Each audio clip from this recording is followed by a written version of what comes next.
ketika Nabi dalam perjalanan Mi'raj naik tuh ke atas ke langit, itu diperlihatkan yang namanya surga dan neraka. Diperlihatkan surga dan neraka. Lalu lagi diajak jalan sama malaikat Jibril alaihi salam, Nabi besar kita Muhammad sallallahu alaihi wasallam itu ngelihat ada satu kaum, dia punya kuku dari tembaga. Kuku dari tembaga, tajam tuh kukunya. Kita kuku yang begini aja kan tajam, betul gak bu? Betul gak dek? Kadang tuh dicakar sama anak kecil berdarah kan. Ini kukunya dari tembaga, tajam-tajam. Terus nih kaum itu tuh yang dia lakuin, dia nyakar-nyakar muka sama dada mereka, dicakar-cakar sampai terbuek dan hancur, sampai habis gitu. Udah habis kan tuh sakit banget tuh. Sama Allah dibagusin lagi kayak awal, dilukain lagi sama mereka. Jadi rasa sakitnya itu nggak berhenti-berhenti. Kan kalau misalkan kita nih udah misalkan tangan udah rusak gitu ya, sakit banget tuh. Terus abis diamputasi tangan hilang, selesai kan sakitnya. Kalau ini nggak dikasih lagi sama Allah, yang baru dirusakin lagi. Begitu siksa neraka. Jadi kalau siksa nerakanya itu disiram pakai air panas sampai kering ke tulang gitu ya, udah sakit banget, dikasih lagi jasad yang baru sampai ngerasain sakit yang sama.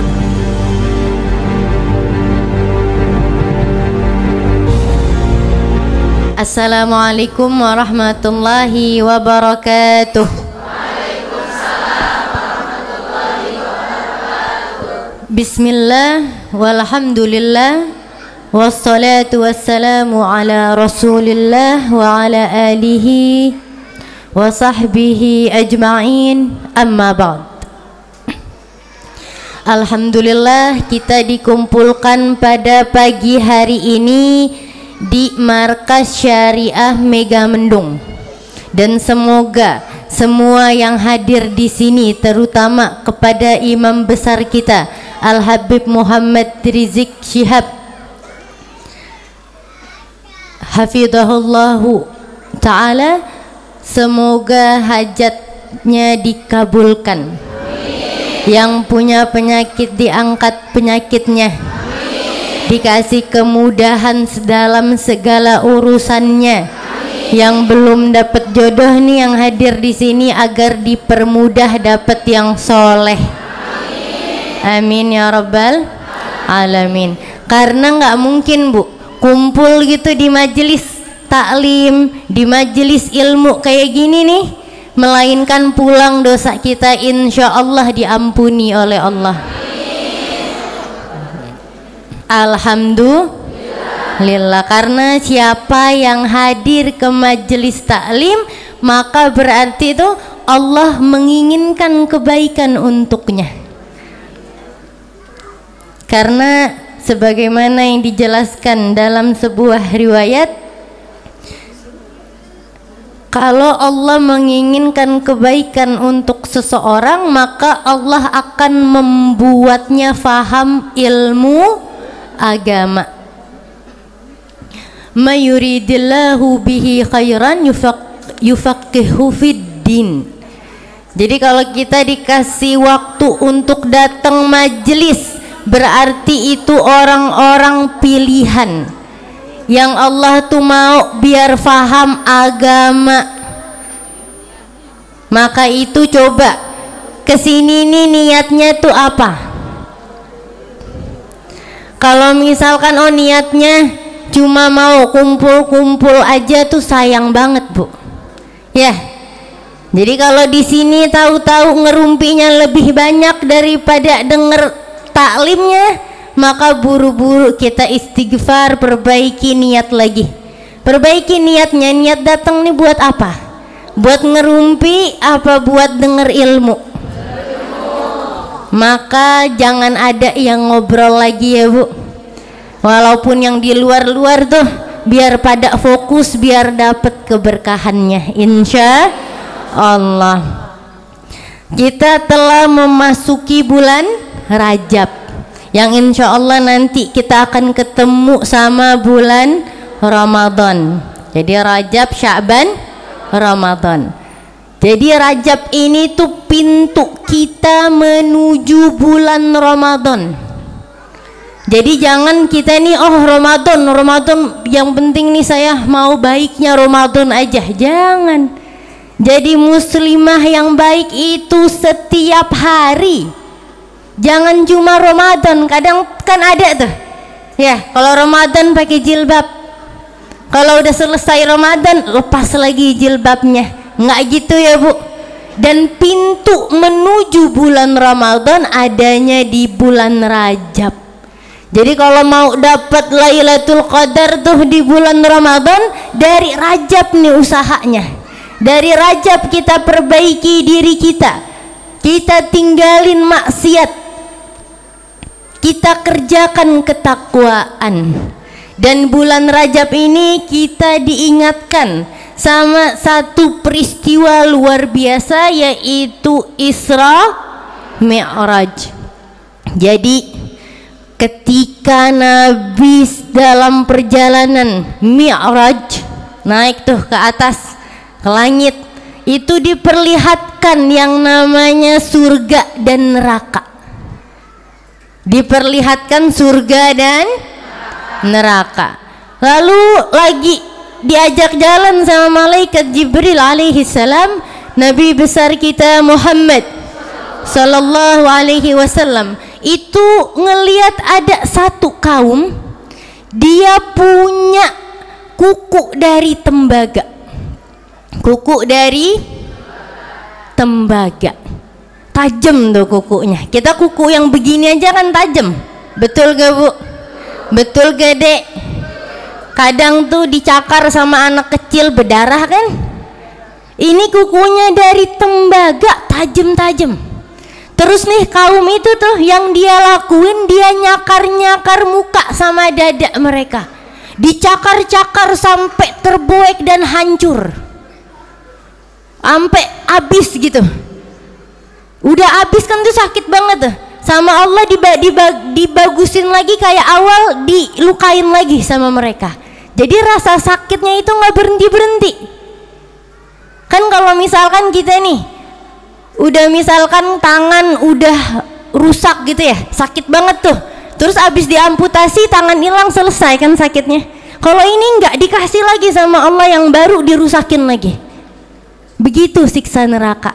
Jadi kalau siksa nerakanya itu disiram pakai air panas sampai kering ke tulang gitu ya, udah sakit banget, dikasih lagi jasad yang baru sampai ngerasain sakit yang sama berulang-ulang. Jadi ketika Nabi SAW lewat satu kaum yang lagi nyakar-nyakar muka dan dada mereka pakai kuku dari tembaga, bayangkan tuh sakitnya gimana. Nabi bertanya kepada malaikat Jibril alaihissalam, yang inti kisahnya tuh ini kenapa wahai Jibril, ini kok bisa mereka ini disiksa nih begini.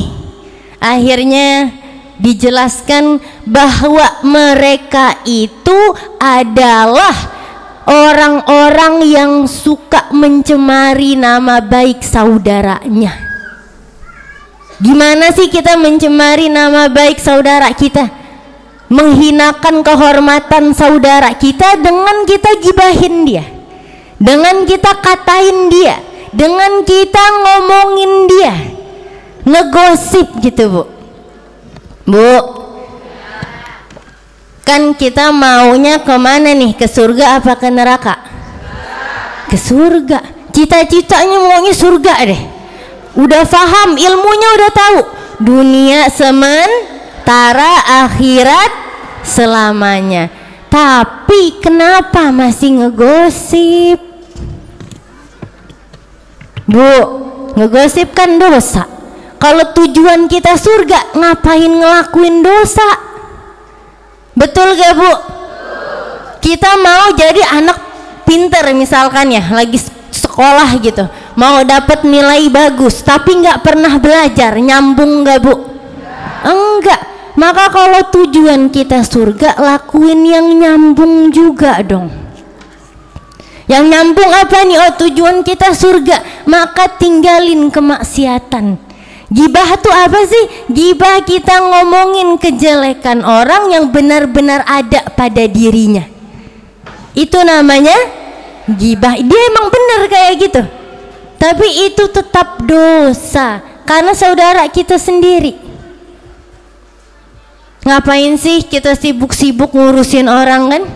Diri kita pun masih banyak kekurangan. Jadi jangan, kalau bisa tuh usahain kita tinggalin. Jadi kalau ibu-ibu nih pulang majelis nih, tiba-tiba dipanggil sama tetangga, Bu sini Bu, ada berita viral. Oh ini berita nih hot banget nih. Biasa dia tuh si fulanah tuh suka nyari gara-gara. Nah ini kan berarti lagi mau diajak ngegosip. Jangan ikutan, masuk deh ke rumah. Oh saya masih ada urusan. Udah masuk ke rumah. Oh setrikaan belum rapih, apa kek alasannya ya. Terus udah masuk ke rumah, kunci pintu. Nggak sampai situ, setan terus bisikin tuh Bu. Itu setan terus bisikin, Bu nggak penasaran? Dek kamu nggak penasaran? Tuh kayaknya belum kelar tuh yang di depan tuh ngumpulnya. Itu setan tuh.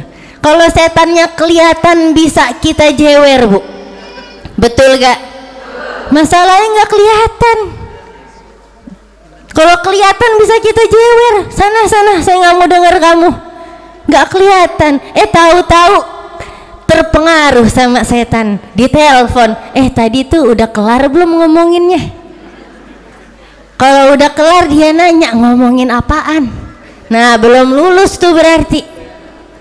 Bu, kalau lulus itu sama sekali nggak mau dengerin. Nggak usah deh, urusan saya masih banyak. Ibadah saya mau saya tambah buat bekal akhirat. Karena kalau kita gibahin orang, kita sebut kejelekan tetangga kita tuh, kita jelek-jelekin sampai sekampung pada benci sama dia karena kita, itu dosanya luar biasa Bu. Kita ngomongin si fulanah nih, si B nih, kita ngomongin nih, itu nanti pahala kita dikasih buat dia. Contohnya kita baru sholat subuh nih ya, bangun pagi sholat subuh, habis selesai sholat subuh kita baca wirid, baca Quran, udah bagus tuh. Tahu-tahu ke pasar ngegosip. Bu, ibaratnya tuh baru dapat pahala kita umpamain uangnya akhirat gitu deh, biar gampang ya. Kan pahala nggak kelihatan nih, tapi uangnya akhirat nih maksudnya. Baru dapat uang akhirat 10 juta. Tahu-tahu ibu kasih 10 juta ke orang yang ibu omongin. Sayang nggak Bu? Kalau ibaratnya ibu punya uang dunia ini rupiah, 10 juta rupiah, bakal ibu hadiahin nggak ke orang yang nyakitin ibu? Ke orang yang ibu nggak suka? Uang dunia tuh cuma bentaran Bu, masa berlakunya. Kita wafat udah nggak berlaku, betul gak? Tapi uang dunia nggak mau ngasih, uang akhirat dikasih tiap hari. Padahal uang akhirat tuh abadi. Uang dunia kebakar hilang, dicopet hilang, betul gak? Tapi uang akhirat nggak bakal hilang. Tapi itu yang selama ini ibu bagiin ke orang-orang nih, yang kalau kita sebut tuh pahala kita dikasih ke dia. Jangan ya Bu. Jadi kalau kita nih nggak mau pahala kita hilang, maka jangan kita ngegosip. Itu berarti kita tuh lagi uang akhirat tuh kita bagi-bagiin mulu ke orang yang kita gosipin. Jangan. Sayang Bu, kalau bekal akhiratnya dikit, nanti di akhirat mau gimana? Kita di dunia aja, ada gak di sini yang cita-citanya tidur di trotoar? Ada gak Bu? Cita-citanya tuh hidupnya di emperan gitu, tidurnya di pinggir sungai. Ada gak Bu? Kalau di dunia kita aja maunya yang enak, masa di akhirat nyarinya yang gak enak? Kita mau masuk ke taman bermain aja pakai tiket, betul gak? Ke surga juga ada tiketnya. Kalau kurang nggak bisa masuk. Apalagi kalau minus, mampirnya kemana tuh? Ke neraka. Naudzubillahi min dzalik. Jadi kurang-kurangin ngomongin orang ya Bu. Nggak usah tuh kita nambah-nambahin dosa kita, pahalanya belum tentu banyak kita bagi-bagi. Uang dunia aja mungkin gak kita sebar-sebar tuh di rumput, mungkin gak Bu? Maka uang akhirat harus dijaga dengan baik. Kalau jaga uang dunia aja nih 100.000, 1 juta, 10 juta, bener-bener gitu dijaganya ya, diumpetin kadang di balik bantal tuh emak-emak biasanya ya. Udah gitu kadang ada yang dikubur segala lagi. Kenapa? Saking dijaga. Maka jaga yang bener uang akhiratnya. Uang akhirat lebih gampang. Kalau kita banyak sakitin orang tuh lebih gampang hilang. Cara jaganya gampang, jangan zolimin orang.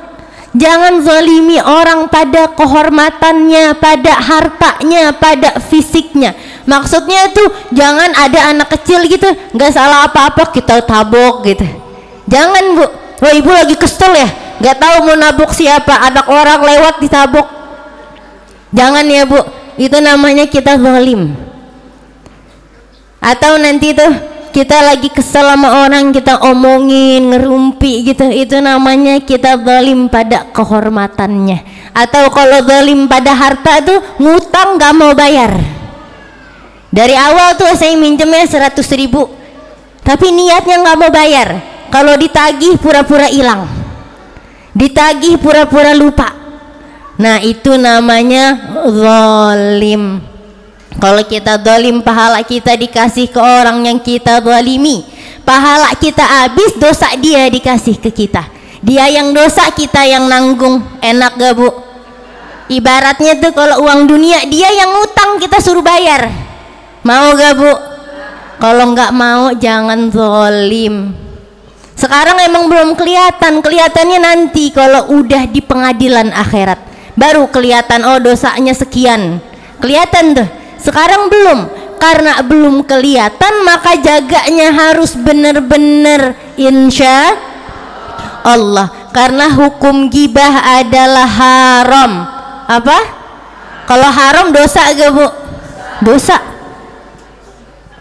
Dan kalau ada yang ngajakin gibah, Bu sini Bu kita ngerumpi sambil ngerujak, ada yang ngajakin deh, ibu tolak, itu dapat pahala. Jadi dapat pahala bukan hanya ketika kita sholat atau puasa, tapi juga saat kita ninggalin maksiat, itu kita dapat pahala. Enak gak Bu? Enak, kumpulin pahala yang banyak deh. Dunia cuma bentar. Rata-rata umur umat Nabi besar Muhammad Sallallahu Alaihi Wasallam 63 tahun. Bentar kan? Sisa berapa sih dari umur kita nih? Kadang ada yang lebih, kadang ada yang kurang. Manfaatin sebaik mungkin. Nah terus gimana nih kalau misalkan kita punya motor dicuri sama tetangga, dicuri sama tetangga, mau ngelapor ke polisi, itu kita sebut gak Bu keburukannya? Gibah bukan? Itu gibah, menyebut keburukan, tapi boleh. Jadi ternyata ada beberapa yang diperbolehkan. Kapan saja? Yang pertama ketika kita dizalimi untuk menuntut keadilan. Karena kalau kita motor dicuri nggak bisa ngelapor karena gibah, repot gak Bu? Repot. Jadi ada beberapa kondisi kita nyebut keburukan itu boleh. Pertama kalau kita dizalimi, nggak apa-apa kita sebut, kita ngomong ke Pak Polisi, polisi fulanah nyuri motor saya. Tapi jangan nulisnya di status WhatsApp Bu, diumumin satu kampung ya Bu. Lapornya ke polisi aja biar polisi tahu, sama keluarga tuh biar bantuin, udah biar diselesain perkaranya. Jangan kita buat siaran satu Indonesia. Atau yang kedua, misalkan kita mau minta fatwa. Misal nih, seorang istri tidak dinafkahi sama suami, itu kan minta fatwa sama ustadz atau sama mufti ya, baik dia seorang ustadz atau kiai. Itu kan dia bakal ngomong tuh kejelekan suaminya, betul gak? Gibah bukan? Itu gibah, tapi boleh. Siapa yang bilang boleh? Nabi SAW. Dijelaskan dalam kitab Riyadhus Shalihin karangan Al-Imam An-Nawawi. Di situ dijelasin tuh, disebutin hadis-hadisnya. Dan juga ada di kitab Ihya Ulumuddin karangan Al-Imam Al-Ghazali, dijelasin deh lengkap di situ. Jadi kita nih ngomong inti-intinya ya Bu. Nanti kalau kita ngomong detail-detailnya pada bingung nanti. Ya, biasanya tuh yang detail itu kalau tempat-tempat seperti pesantren, kuliah, itu tuh dipretelin gitu satu-satu. Maka kalau misalkan terjadi seperti itu, ada misalkan nih seorang istri nggak dinafkahi sama suami, itu kan nafkah itu kewajiban suami. Itu nggak apa-apa dia datang ke ustadz, ke habib atau ke kiai minta jalan keluar, itu nggak apa-apa. Tapi bukannya diumumin di status WhatsApp ya, sampai bikin video dikirim ke grup-grup, bukan gitu ya Bu. Itu nggak boleh. Atau kita nanti nih ngomong ke tetangga, suami saya nggak nafkahin saya, satu kampung tahu, bukan gitu. Datang ke seseorang yang kita yakin bisa menyelesaikan permasalahan tersebut. Lalu keadaan apa lagi yang diperbolehkan kita nyebut keburukan, yaitu untuk memperingati umat dari keburukan demi kemaslahatan umat. Jadi kalau ada nih satu pejabat gak bagus, bukan pejabat deh, misalkan dia mau nyalon gitu ya, terus kiai itu ngingetin, Bu jangan dipilih ya Bu, ini gak bagus nih, korupsi mulu nih biasanya yang begini modelnya, saya tahu banget deh. Misalkan nih kiai ngomong gitu ya, dijelasin nih orang nggak bagus, pembohong, bohongnya bener-bener kelewatan, ngorupsi mulu, dibilangin gitu, disebut, dijelaskan kepada umat untuk maslahat umat. Gibah bukan? Boleh gak? Boleh, boleh, karena untuk kemaslahatan. Jadi kalau misalkan tuh ada aliran sesat gitu, terus ada ustadz bilang jangan ikut nih Ahmadiyah aliran sesat, itu nggak apa-apa kita ngomong Ahmadiyah sesat untuk nyelamatin umat dari keburukan. Alhamdulillah, jadi Allah itu memberikan jalan untuk setiap kondisi kita. Alhamdulillah. Jadi ada beberapa, tadi saya baru sebutkan 3 yang insya Allah nanti kita bahas lagi ya Bu. Dan semoga apa yang saya sampaikan nih walaupun sedikit tapi sama-sama bisa kita ambil manfaatnya insya Allah. Dan saya mohon maaf salah dan kurangnya. Hadani Allah wa iyyakum ila siratikal mustaqim. Subhanakallahumma wa bihamdika asyhadu an la ilaha illa anta nastaghfiruka wa natubu ilaik. Wassalamu alaikum warahmatullahi wabarakatuh.